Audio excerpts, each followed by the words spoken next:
¿Qué tal? Bienvenidos a La Economía. El presidente Donald Trump prometió que repetirá la operación realizada con Intel por la que el gobierno se hizo con el 10% de la compañía de procesadores porque consideró que se trató de un negocio lucrativo para Estados Unidos. El pasado viernes el gobierno dio un paso inédito en su política industrial al entrar por primera vez en el capital de una de las grandes tecnológicas del país. La administración Trump anunció la compra del 10% de las acciones de Intel, el mayor fabricante estadounidense de chips, en una operación valorada en 8.900 millones de dólares. Y nuestra compañera en Nueva York tiene más detalles sobre este asunto. Ana Nieto, ¿qué tal? ¿Cómo estás? Cuéntanos qué estrategia hay detrás de este anuncio de posibles participaciones en otras empresas. Pues la Casa Blanca no ha dado muchos detalles de cuál es el plan industrial o el estratégico. Sí que ha dicho que no va a tomar un puesto en el Consejo de Administración de la empresa y que no la va a gestionar. Es una empresa con serios problemas de competitividad y en pérdidas. La única pista que hay de lo que puede haber en el futuro la ha dado el consejero económico de la Casa Blanca, Kevin Hassett, que hoy en una entrevista en la televisión ha dicho que esta operación hay que enmarcarla en una participación y la de posible de otras empresas de otros sectores como una estrategia para crear un fondo soberano. Es un concepto bastante inusual para un fondo soberano que Trump ya ha dado pasos para crear a través de una orden ejecutiva, porque normalmente estos se dotan con ingresos que provienen de recursos naturales para financiar políticas públicas.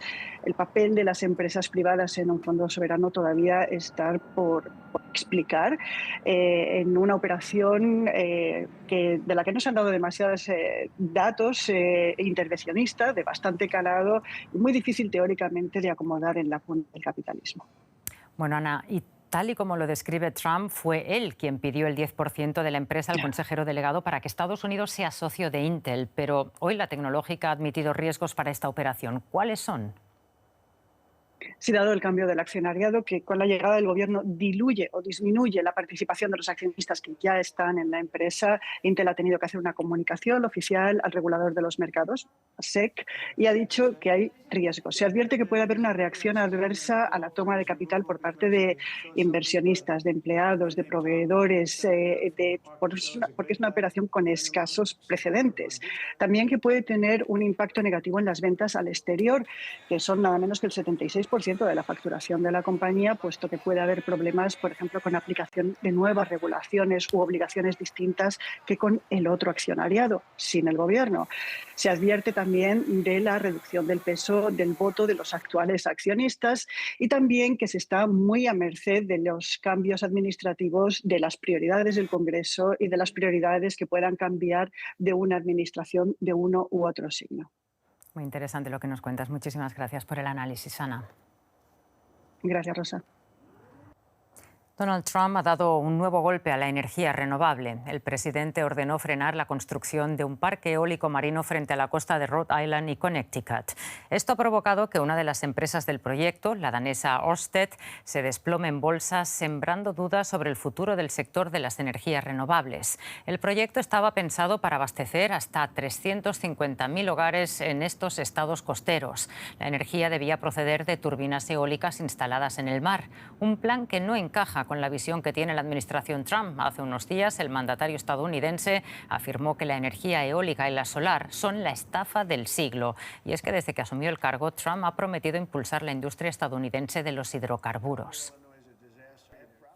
La orden para paralizar el proyecto se emitió el viernes y este lunes, con los mercados ya abiertos, las acciones de Ørsted se desplomaban un 16%. Vamos hasta la bolsa para conocer más detalles. José David, ¿qué tal? ¿Qué impacto económico puede suponer para la danesa Ørsted la cancelación de este proyecto?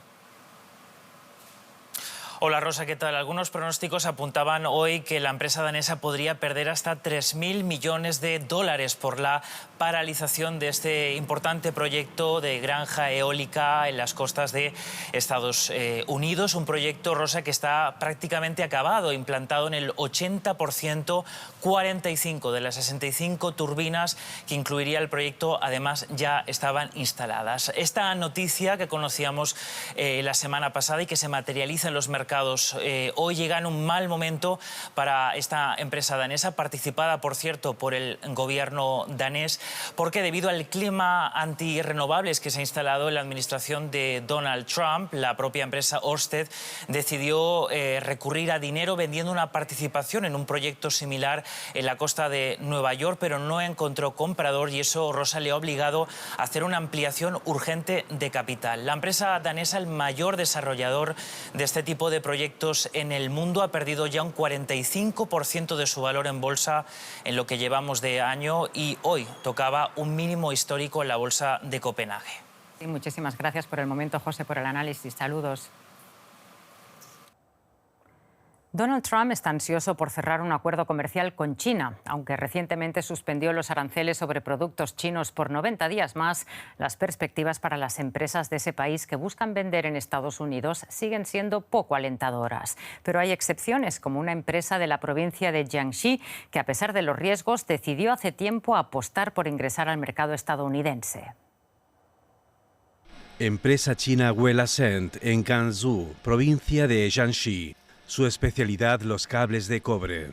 Cuando en 2024 se decidió construir una planta en Estados Unidos, los aranceles del 50% de Trump a la importación del cable de cobre eran impensables. A lo largo de este año, la planta en Texas comenzará a operar. Como tenemos una fábrica en Texas, en el futuro, cuando atendamos a clientes estadounidenses con ventas locales, Welasent tendrá más ventajas, lo cual debería ser algo positivo para nosotros. Una vez terminada, la nueva fábrica en Texas producirá hasta 3.000 toneladas de cable de cobre al año, principalmente para clientes estadounidenses como el fabricante de automóviles Stellantis. Una ventaja invaluable frente a otras empresas chinas, que ahora están excluidas del lucrativo mercado estadounidense debido a las barreras arancelarias de Trump. Es bastante inusual, primero porque Welasent tiene la tecnología y la capacidad de producción que Estados Unidos necesita, es decir, cumple con los requisitos. Segundo, entraron en la fabricación estadounidense sin llamar la atención y antes de los aranceles, lo que les da la posibilidad de imponerse a sus competidores. La pregunta es si otras empresas chinas seguirán su ejemplo y lograrán entrar en el mercado estadounidense. Los expertos lo consideran poco probable, ya que el clima actual es bastante complicado. Las inversiones directas de China en Estados Unidos han disminuido notablemente en los últimos años. Una de las razones es que las propias autoridades chinas alientan a sus empresas a evitar al país como socio. Y vamos con un resumen de otros temas económicos de la jornada. La promotora inmobiliaria china Evergrande ha sido expulsada definitivamente de la bolsa de Hong Kong. En enero de este año se ordenó la liquidación del grupo, que acumula un pasivo de 330.000 millones de dólares y llevaba 18 meses con las acciones congeladas. El hundimiento de Evergrande, que fue en su día el mayor grupo inmobiliario de China, ha lastrado el crecimiento económico del gigante asiático. Elon Musk demandó este lunes a Apple y OpenAI acusándolos de prácticas anticompetitivas. Según el magnate, ambas empresas mantienen acuerdos opacos que podrían conformar un monopolio y afectar el libre desarrollo de la inteligencia artificial. La denuncia acusa a Apple y OpenAI de haber firmado un acuerdo exclusivo que hace que ChatGPT sea el único chatbot de inteligencia artificial integrado al sistema operativo del iPhone, mientras bloquea a rivales como Grok de la empresa de Musk xAI. Se cumplen 10 años desde el verano en el que el gobierno de la excanciller Angela Merkel abrió las puertas de Alemania a miles de refugiados procedentes de Siria, Irak o Afganistán. Aprovechamos el momento para hacer balance sobre su integración en el mercado laboral. Un estudio reciente analiza la situación y, como era de esperar, arroja luces y sombras. 10 años del sueño alemán. Veamos. Algunos trabajan como médicos, otros como mecánicos o como ayudantes de cocina. De los refugiados de Siria, Afganistán e Irak que llegaron a Alemania en 2015, la mayoría ya ha encontrado trabajo. En 2015, menos del 10% de los refugiados tenía empleo. En 2024, esta cifra aumentó a un 64%. En total, en Alemania, hay una tasa de empleo del 70%. En el ámbito político se logró con el tiempo y con insistencia que se agilizaran los procedimientos de asilo. El segundo factor de éxito para la integración en el mercado laboral es el acceso más fácil y rápido a los cursos de integración y de alemán tras la llegada, tal y como lo indica nuestro estudio. Sin embargo, existen diferencias considerables entre hombres y mujeres. En 2024, el 76% de los hombres tenía empleo, frente a un 35% en el caso de las mujeres. Antes de emigrar ya ejercían otras profesiones, a menudo en ámbitos laborales que en Alemania están bastante regulados, al menos más que muchas profesiones que suelen hacer hombres. Por ejemplo, en el sector sanitario y de cuidados o en educación y pedagogía, en Alemania es necesario aprobar un examen estatal para poder ejercer. La mayoría de los refugiados tiene empleos mal remunerados y no cualificados, por ejemplo en el sector logístico. Muchos trabajan por debajo de su nivel de formación porque sus títulos no son reconocidos o no tienen los certificados. Los refugiados que trabajan a tiempo completo ganaban en 2023 un promedio de 2.675 euros al mes. Eso representa el 70% del salario medio de los trabajadores a tiempo completo en Alemania. Observamos que cuando los refugiados viven en regiones donde hay muchos otros refugiados, puede tener efectos positivos en el mercado laboral. Lo indica también la literatura académica. Principalmente tiene que ver con la transmisión de información, es decir, cómo puedo acceder con éxito al mercado laboral o donde hay ofertas atractivas.